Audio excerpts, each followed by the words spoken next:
Cette passerelle est un élément important d'un projet beaucoup plus large et plus vaste. On arrive à une concrétisation d'une réalisation de quelque chose d'exceptionnel. Ça y est, les premiers éléments d'envergure arrivent sur le chantier avec notamment ce pylône de 17 mètres de haut, le premier sur la rive gauche qui soutiendra la passerelle grâce au travail combiné des entreprises Argea et Explotec. En phase 1, ici pour le chantier, on a dû créer les moyens d'accès. La phase 2, c'est le terrassement pour les socles.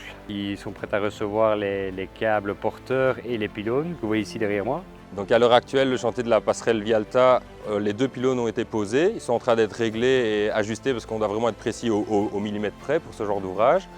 Et les prochaines phases, ça va être de passer progressivement avec des câbles de diamètre successifs, notamment le gros câble porteur qui est quand même à 75, qui est le seul câble porteur de cette passerelle, ce qui rend encore le projet encore plus spécifique.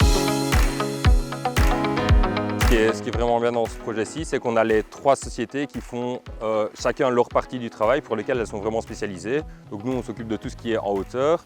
Il y a Argea qui est vraiment spécialisé dans tout ce qui est génie civil et ouvrages en béton, notamment pour les fondations. Et il y a le bureau Servet qui, lui, a fait tout le projet de A à Z en études et en design. C'est un chantier super pour nous, autant en réalisation qu'en performance. C'est une des plus belles qui va se passer ici dans la région. Je trouve que c'est un travail exceptionnel. Après, moi, je me réjouis de voir la réalisation et de voir cet apport, je vais dire, dynamique que ça va apporter à la région. Mais le chantier n'est pas terminé et on se réjouit de voir les autres phases avec vous.